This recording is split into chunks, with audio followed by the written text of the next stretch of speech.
Hello everyone, I'm Neetu Sharma and welcome to my channel ND English Classes। तो friends, आज का हमारा जो टॉपिक है, जो मैं आप लोगों के लिए टॉपिक लेके आई हूँ, वो है फ्रेजेस एंड क्लॉजेस। बेसिकली इसमें क्या डिफरेंस होता है हम आज के इस वीडियो में ये जानेंगे, क्योंकि फ्रेजेस और क्लॉजेस एक बहुत ही कंफ्यूजिंग टॉपिक है जिसमें हमेशा स्टूडेंट्स को डाउट रहता है।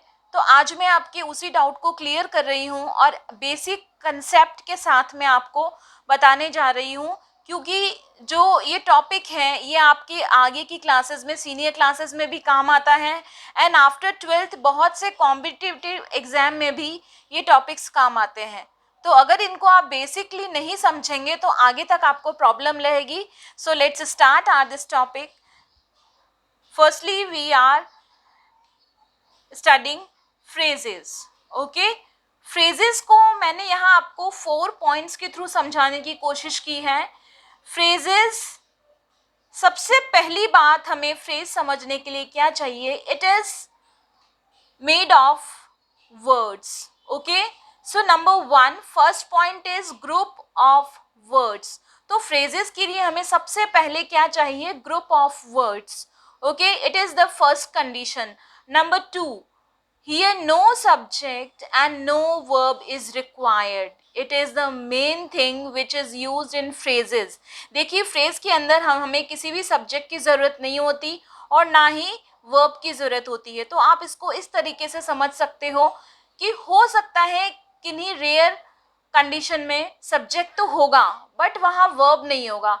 आई जस्ट मीन टू से कि वहाँ सब्जेक्ट वर्ब कॉम्बिनेशन नहीं रहता है। Okay, so it is the main condition of phrases. तो हमने 2 पॉइंट्स देखे हैं। नंबर 1, फ्रेज के लिए क्या चीज़ इंपॉर्टेंट है, group of words. Number 2, no subject no verb. Okay, मतलब आपका सब्जेक्ट और वर्ब दोनों एक साथ नहीं रहेंगे। ऐसा हो सकता है किसी किसी में सब्जेक्ट रहे बट सब्जेक्ट वर्ब का कोई भी कोरिलेशन नहीं रहता। Okay, come to number 3, do not make sense. Okay, phrases do not make sense in itself. मतलब अगर आप फ्रेजेस को देखोगे तो उससे आपको ये पता चलेगा कि वो अपने आप में कोई सेंस नहीं देते। So what does it mean, जब इन फ्रेजेस को हम किसी और ग्रुप ऑफ वर्ड्स के साथ नहीं जोड़ देते तब तक इसका कोई सेंस नहीं रहता। Okay, now see come to number 4। Now we will see the example. आपको एग्जाम्पल से और अच्छा क्लियर हो जाएगा। Right now we are doing the definition of both the topics. Number 4 is make sense. See here we are writing do not make sense, but in point 4 it makes sense only when added to another group of word. Okay, this only I told you कि ये भी अपना sense बनाता है, लेकिन कब बनाता है, जब हम इसको किसी और ग्रुप के साथ ऐड करते हैं। Okay, so these are basically 4 points, number 1, 2, 3 and 4 which are completing the definition of phrases. Okay, सबसे छोटी जो यूनिट होती है हमारी वो लेटर होती है। लेटर के बाद हमारा होता है वर्ड। ओके, वर्ड के बाद हमारी जो यूनिट होती है वो होती है फ्रेजेस, और फ्रेजेस के बाद हमारी जो यूनिट होती है वो होती है क्लॉजेस, और सबसे लास्ट में इन द लास्ट सेंटेंस हमारी जो होती है वो सबसे लास्ट यूनिट होती है। Okay, now it is clear. Now come to clauses. See the difference. इनको मैंने साथ साथ इसलिए बनाया है क्योंकि हम दोनों तरफ देखते चलेंगे कि कहाँ क्या डिफरेंस है। See here 1 point is similar. देखिए आप 1 पॉइंट इन दोनों में सिमिलर है। हियर ग्रुप ऑफ वर्ड्स, ये भी आपका ग्रुप ऑफ वर्ड्स से बनता है, और ये वाला जो है ये भी आपका बनता है ग्रुप ऑफ वर्ड्स से, क्लॉजेस। सो इट मीन्स आपका ये कॉमन पॉइंट है। और सेकेंड पॉइंट आप देखिए, here subject plus verb. So what does it mean, clauses वो होते हैं जिसमें आपका सब्जेक्ट हो और वर्ब भी हो। ओके, तो सब्जेक्ट जहाँ होता है और जहाँ वर्ब होता है, और सी हियर द सेम, यहाँ जस्ट इसका अपोजिट है, यहाँ सब्जेक्ट नहीं है और ना ही वर्ब है। तो फ्रेंड्स ये आपका बेसिक डिफरेंस बताता है जो सेकेंड पॉइंट है। ओके, यहाँ सब्जेक्ट वर्ब का अगर सब्जेक्ट होता भी है तो कोई कॉम्बिनेशन नहीं होता कि सब्जेक्ट के साथ वर्ब होगा ही होगा, बट यहाँ पे सब्जेक्ट और वर्ब दोनों प्रेजेंट होंगे, तो उससे आपको आइडिया लग जाएगा कि ये क्लॉज हैं। Now come to third point. May be part of a sentence. See clause का सबसे बड़ी क्या इसकी क्वालिटी है कि ये किसी सेंटेंस का पार्ट भी हो सकता है या फिर कोई सेंटेंस भी हो सकता है इंडिपेंडेंट अपने आप में। Okay, as it is written here may be part of a sentence, मतलब ये किसी सेंटेंस का पार्ट भी हो सकता है और एन इंडिपेंडेंट सेंटेंस, और एक इंडिपेंडेंट सेंटेंस भी हो सकता है। तो इस तरह से आप इन दोनों के बीच में डिफरेंस देख सकते हैं एक एक पॉइंट को देखते हुए।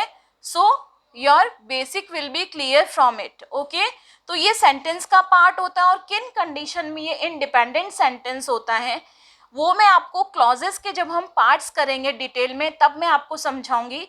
अभी हम देखते हैं, let's see few examples. Yes, now see, here are few examples of phrases and that side we will see the examples of clauses. Okay, now here see, the sun rises in the east. तो हमने इस sentence में जो लिखा है in the east, it is the phrase, ये हमारा phrase है इन द ईस्ट, क्योंकि इसमें ना हमारा सब्जेक्ट है ना हमारा वर्ब है, और अगर हम डायरेक्टली इन द ईस्ट लिखते हैं तो ये अपने आप में कोई सेंस नहीं देता। Okay, next is show me how to do it. What does it mean? Show me how to do it. इसका मतलब हुआ कि मुझे दिखाओ इसे कैसे करते हैं। So how to do it, it is the phrase. Okay, क्योंकि how to do it, if you are writing only this, अगर आप इसी को लिखते हैं how to do it, तो ये अपने आप में कोई सेंस नहीं देता जब तक हम इसमें ऐड ना कर लें। So it is the only meaning of phrase कि जब तक हम इसे किसी और ग्रुप के साथ ऐड नहीं कर लेते तब तक इसका अपने आप में कोई सेंस नहीं है। Come to the next sentence. It was a sunset of great beauty. Okay, so it was a sunset of great beauty. ये हमारा पूरा फ्रेज हुआ of great beauty. Okay, because इसमें ना तो सब्जेक्ट है ना ही वर्ब है। Okay, and another thing is that ये अपने आप में कंप्लीट सेंस नहीं देता। अगर आप इस सेंटेंस को यहाँ पे हाइड कर लो, ये पूरा आप हटा लो, और अगर आप लिखते हो ऑफ ग्रेट ब्यूटी, तो इसका अपने आप में कोई सेंस नहीं है कि किसकी ब्यूटी, किसकी great beauty. Okay, come to next, leave this place for my sake. Now in this sentence for my sake is a phrase. Okay, because again in this you will not see any subject or any verb. Okay, and it is again making no sense. ये alone या अकेला अपना कोई sense नहीं बनाता है। Okay, सी इसकी और भी एग्जाम्पल्स है, जैसे on the table, in the box, in the morning, इस तरह के और भी बहुत सारे एग्जाम्पल आपको फ्रेजेस के मिल जाएंगे। Now similarly you just see the example of clauses. Okay, see, first example, I have a dog that can dance. Okay, so in this one, I have a dog is a clause. इसका क्या meaning हुआ? मेरे पास एक dog है जो कि dance कर सकता है। ओके, अब इसमें क्या है, ये आपका हो गया सब्जेक्ट, ओके, और ये आपका हो गया वर्ब। तो ये ऐसा पार्ट है सेंटेंस का, बिकॉज यहाँ तक आपका सेंटेंस है और ये इतना आपका पार्ट है यहाँ तक। ओके, और इस पार्ट के अंदर आपका सब्जेक्ट है और आपका वर्ब भी है। Okay, so it is a clause जिसमें कि सब्जेक्ट है और वर्ब है, और इसका अपने आप में सेंस कंप्लीट होता है। जैसे अगर हम इसे हाइड भी कर देना, इसे मैं हाइड भी कर देती हूँ, तो क्या पढ़ने में आ रहा है, आई हैव ए डॉग, तो यहाँ तक मीनिंग क्लियर हो रहा है ना कि आई हैव ए डॉग, मेरे पास एक डॉग है। Okay, come to next. I don't know what made him mad. Okay, so what is here happening? I don't know. So I don't know is a clause. Okay, because again it is a subject and it is a verb. Okay, and it is complete in itself. So it is a clause. Come to the next. See, it is a complete sentence. You can see she is playing. ये एक complete sentence लग रहा है आपको, और इसमें एक subject है और एक verb है। तो what you can say, it is a complete sentence and clause. ये पूरा जो है आपका clause भी है और sentence भी है, क्योंकि इसमें एक subject है, एक verb है, और इसका meaning अपने आप में complete है। तो clause की यही condition होती है, और सेंटेंस भी ये है।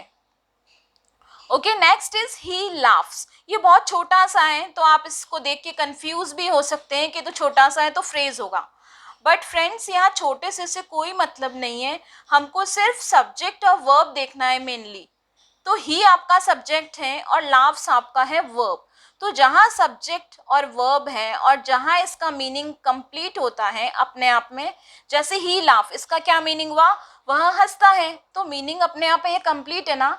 So you can call it clause और सेंटेंस। इसको भी आप क्लॉज भी कह सकते हैं और सेंटेंस कह सकते हैं। उसी तरह से यहाँ पे ये पूरा यहाँ तक सेंटेंस है और इसका जो ये पार्ट है ये क्लॉज है, यहाँ तक आपका क्लॉज है और ये पूरा सेंटेंस है आपका। बट ये वाला आपका क्लॉज भी है, सेंटेंस भी है। This is also clause and sentence. Come to the last one, I eat some mangoes in the kitchen. Okay, now see here, I eat some mangoes. Okay, यहाँ तक आपका मीनिंग एक बार क्लियर होता है, बट आपका meaning और भी clear हो जाएगा अगर आप लिखेंगे आगे in the kitchen. Okay, so I eat some mangoes in the kitchen, मैं किचन में कुछ मैंगोज खाता हूँ। तो इसका मीनिंग वैसे तो यहाँ तक क्लियर है, बट आगे और भी क्लियर हो जाएगा। तो it is a complete sentence, but यहाँ तक ये क्लॉज है। See again here it is subject, यहाँ पे ये सब्जेक्ट है आपका और ये आपका वर्ब है, सब्जेक्ट वर्ब, और यहाँ तक आपका ये कंप्लीट मीनिंग देता है। सो आई ईट सम मैंगोज, अगर आप नीचे वाला हाइड भी कर देते हैं तो भी यहाँ तक कंप्लीट सेंस देता है, कंप्लीट मीनिंग देता है। Okay, so I eat some mangoes. Friends, ये तो हमने एग्जाम्पल किए हैं बेसिकली, लेकिन हम डिटेल में भी पढ़ेंगे फ्रेजेस के बारे में, फ्रेजेस के कितने पार्ट्स होते हैं, क्लॉजेस के बारे में हम पढ़ेंगे कि क्लॉजेस के कितने पार्ट्स होते हैं, वो मेरे नेक्स्ट कमिंग वीडियोज़ में हम देखेंगे। Till then, goodbye, take care.